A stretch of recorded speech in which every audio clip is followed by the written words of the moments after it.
Hello, BookTube. Sorry for the late hour of the video, and sorry that there'll only be one. I am absolutely buried in work. I knew it was coming. There really wasn't any way for me to avoid it, just considering the schedules of the editors involved. And it has happened. So I should be able to clear off my docket tonight, and then we'll be back to normal. I will be flooding you with inane, boring, tedious videos. But in the meantime, it's Wednesday, and that's New Comic Book Day here in the United States, when hygienically questionable neckbeards slip on their flip-flops and go to their LCS, their local comic shop, where they thumb through all the new releases without paying for any of them. and I at least wanted to talk about that because I, for a long time, went to my local comic shop and bought a whole bunch of new releases every Wednesday. But I don't really do that anymore. I don't follow any individual comic anymore. I don't really know exactly when that stopped. I think as recently as a year ago, I was buying a couple, but I don't buy any anymore. Instead, what I concentrate on is new release collections and graphic novels, which, thanks to the fact that the American comic book reading public is older now than it ever has been, there's quite a few of those. Usually one every week to keep me busy. And this week was no exception. This week was a Hosanna purchase. Something I've been looking forward to, something that my LCS, my local comic shop, which is not actually local, I should point out, it's local to Kenmore Square, the home of Fenway Park, where I used to do a whole bunch of errands virtually every day that centered around local businesses, people I knew, and also the post office, where I had the Open Letters Monthly post office box. None of that is true anymore. So there is actually a local comic shop right up the street from where I live.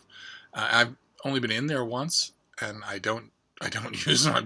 I ought to shift everything to that store. Anything that my comic shop in Kenmore Square can order, these people can order. But one way or another, there was an item in my local comic shop this week. It's something that they weren't sure they could get. But they ended up being able to get it, so I went and forked over my dough for it. Look at this. Oh, it's the Silver Age Legion of Superheroes Omnibus, Volume 2. There are our stalwart teenage heroes fighting the Fatal Five on the cover, an original cover by Doc Shanier. This collects a whole bunch of Legion stories from the mid-1960s, with writing by Edmund Hamilton and Jerry Siegel, the co-creator of Superman, and also a very young and yet very tall Jim Shooter, and artwork by a whole bunch of really solid draftsmen, and also for a good solid half of this book, the great Kurt Swan. In my opinion, the greatest Superman artist of all, and a heck of a Legion artist. Just no offense to the other artists in this volume, but boy, you go from one of their issues to one of his, and you see a very big difference in draftsmanship, in an ability to break down a story visually. That just it's an absolute delight. There are some wonderful stories in here. This is the volume where the Legion really comes into its own. Many more members, lots and lots more fleshed out universe. This is the volume where flight rings, Legion flight rings, are introduced. A little golden ring that you put on your finger that gives you the ability to fly. That is just standard issue for Legionnaires. Same thing with their, not in this volume, but same thing with their trans suits. A transparent suit that you can wear that's skin tight and that protects you from the rigors of outer space and other environmental problems. And also little earplugs that you can put in that act as universal translators, including telepathically, so that a fully kitted out Legionnaire has respectable superpowers without doing anything else. That's just, all of that is standard issue later on in the Silver Age it becomes standard issue for every Legionnaire. So it's a mark of pride to wear your flight ring, even if you're one of the, I don't know, at the time of these issues, probably half a dozen or more Legionnaires who can fly under their own power. And it's the trans suits are for members who can't fly into outer space or into, the sulfurous atmosphere of a volcanic world, which is quite a few. But the team fleshes out in these issues, and relationships flesh out, and there's slowly over the course of the issues in here, there's more and more internal consistency.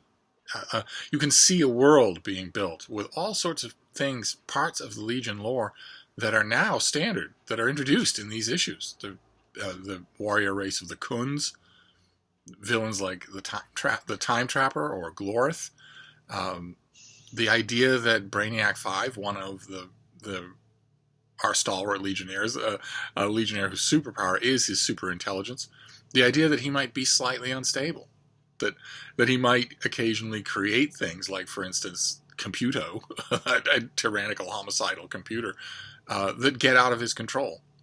An idea that was then borrowed wholesale by Marvel Comics later on, but that the Legion did first and did really well. This volume also has, it introduces all kinds of notes of reality into the Legion continuity to make it feel real. We lose a Legionnaire. Legionnaires die in these issues. They are expelled from the Legion. They have to toe the line of Legion rules. And we also see that there's, in addition to being a prison planet, Takron Galtos, there's also a memorial planet of a cemetery world to dead heroes, which is sort of it's odd to think of either one of those two things, and yet they're standard in Legion now, and they're all introduced in here. And the work is uneven, I admit. There are some great stories in here. One where the Legion are outlawed, one where the Legion are in the super stalag of outer space. There's a really good little dramatic arc with one of the Legionnaires named Lightning Lad, who had his arm bitten off by a space whale, a space Moby Dick. He's given a mechanical arm, but he's also filled with an Ahab-like lust for vengeance against the creature. And a whole bunch of supporting characters are introduced in this volume as well. That it's weird. I've read these issues many, many times. They've been collected before, but never in these big, keep forever hardcovers of the type that back when these issues were coming out in Adventure Comics and Legion was getting more and more popular, more and more fans writing in from rural Iowa saying, you've got Superboy as a member of the team, and they debuted in his own adventures in Adventure Comics, but so what? We can read about Superboy anywhere. We want more Legion. They gradually became more and more popular at this time, just sort of edging out Superboy. There are issues where he doesn't appear, which once upon a time would have been unthinkable. Back at the time, though, when those of us were reading these things originally and loving what we were seeing, we never imagined there would come a time when there'd be a big, beautiful hardcover like this, much less many of them, that you could put on your shelves and read whenever you want without worrying about it falling apart. But the reason that we were drawn to, the reason that fans have been were drawn to the Legion originally when it started to appear, was that unlike the Justice League or the Justice Society, these were new characters. Except for Superboy and Supergirl, we had never seen any of these people before. They were being introduced, and we were watching their story unfold, and readers really felt connected to that. They really felt like their letters could determine some aspect of the story arc of these characters, unlike, for instance, in a teen book like the Teen Titans, where the 20th century sidekicks of all of DC's major heroes banded together to fight crime.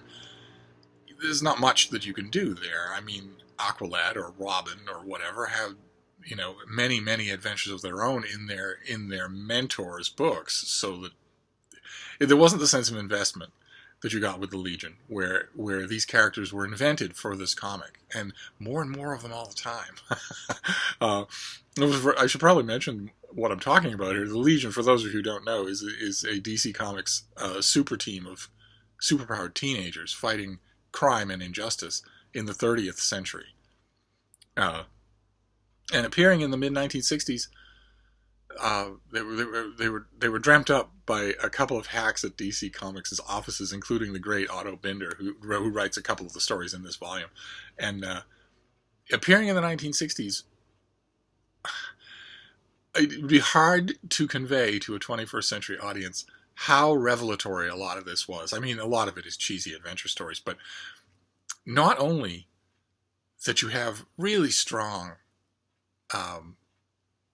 teenage characters instead of being, the kind of feckless, good-for-nothing, get-a-job, get-a-haircut losers that are so often appeared in popular culture, but also really strong female characters. The female Legionnaires, and even in these early volumes, 50 years ago, more than carry their own weight. And also that characters could be introduced, given really good character traits, individualizing character traits, and then killed. That happens many times in this volume. It was a revelation for what superhero comics could be. It's no wonder so many people flock to it. The Legion fandom is the most loyal comic book fandom in the world, despite the fact that right now they have no book. There is no current Legion of Superheroes comic book in DC publishing. And as much as I hate that, I also am a little bit grateful for it, because when down the line somebody finally does launch the Legion of Superheroes #1 for DC Comics, you just know it's going to be a rebranding. It's going to be a re-envisioning of this idea. And almost every time that happens for the Legion, it's disastrous.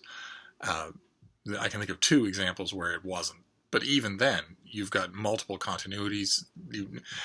Somebody ought to go to these big volumes, the first 2 omnibus volumes of the Silver Age, study them carefully, and then just write a first issue of these.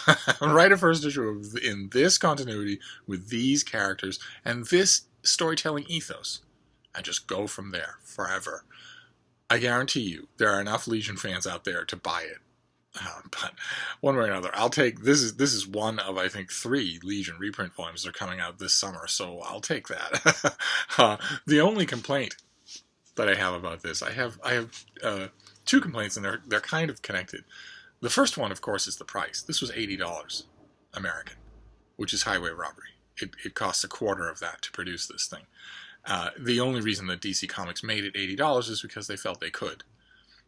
They felt that fans would buy that. I certainly did, and I'm sure that across the country today, when this came out in comic shops, I'm sure that Legion fans all across the country were making the same decision that I was. Maybe don't buy a couple of $5 floppy issues for a couple of weeks, and boom, you've recouped your money. But it's not just the price. I'm okay with U.S. companies being piratical, but if you're going to do that, if you're going to charge $100 for a new book, you ought to pull out the stops on it, don't you think? You ought to make it a volume of its own that's worth, at least close to worth, that kind of money. And DC drops the ball. The page quality here and the color reproduction is wonderful, but the volume has an introduction by K.C. Carlson from 1994, probably culled from another Legion anthology somewhere down the line. And I don't know why that is. And not only that, but it's a poor introduction. It's 3 pages, probably 1,000 words, 1,500 words, and almost all of it is about the youth culture of the mid-1960s. The Legion is barely mentioned. And the reader is given no idea of what's going on in this volume, what they can expect, almost none. Whereas, I don't know K.C. Carlson from a bump on a pickle, but I get the impression that there's not a lot of ardent Legion enthusiasm here. Whereas, I don't think it would be hard to find a Legion fan who could write 1,500 words on this volume in a very different way, in a far more engaging way. And I'd be willing to bet if DC's idea of reprinting a 1994 introduction to a new volume for which they're charging $80 was to save money, I'd be willing to bet a lot of those Legion fans would have done the work for free. I myself, for instance, I'm a working, often published book critic. I'm not a celebrity or known at all, but I'm not a high school sophomore who's published nothing. I know everything there is to know about the Legion, and I could have written a better introduction than this. I could have written it on spec, on time, and I'd have done it for free. And there are a whole bunch of Legion fans who are far, far more famous, far more capable than I am, who would have done the same thing. DC, I don't think, picked up the phone. I don't think they investigated. They just figured they had this canned forward, and they just use it.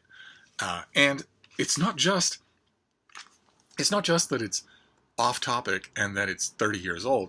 It's also derogatory to the contents of the volume itself. Let me read you.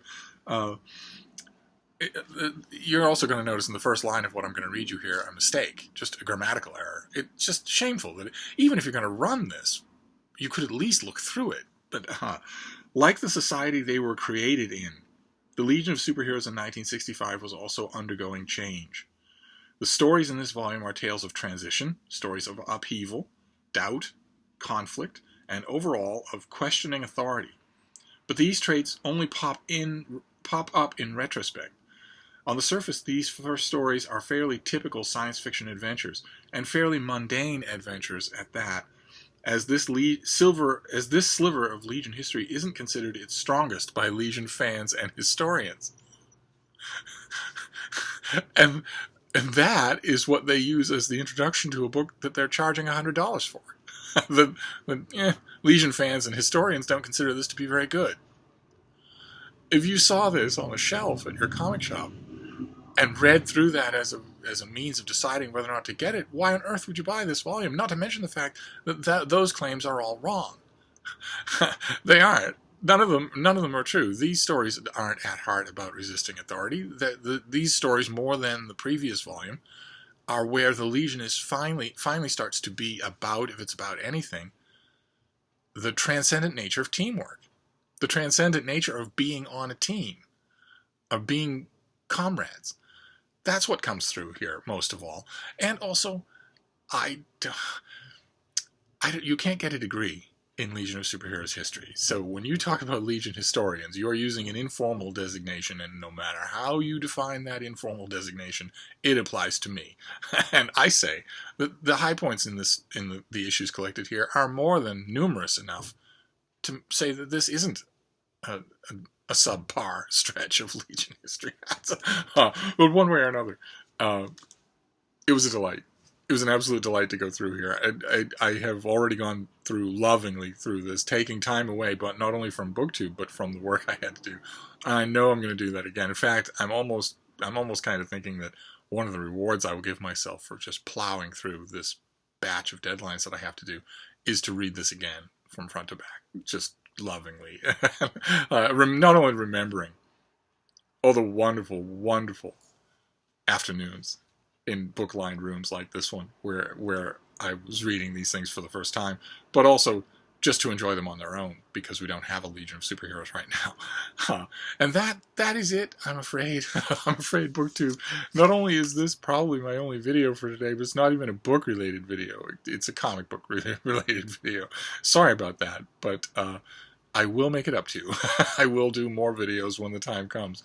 I'm assuming I will be completely free tomorrow. So we'll recommence then. But anyway, until then, we'll see you soon. Thank you, BookTube.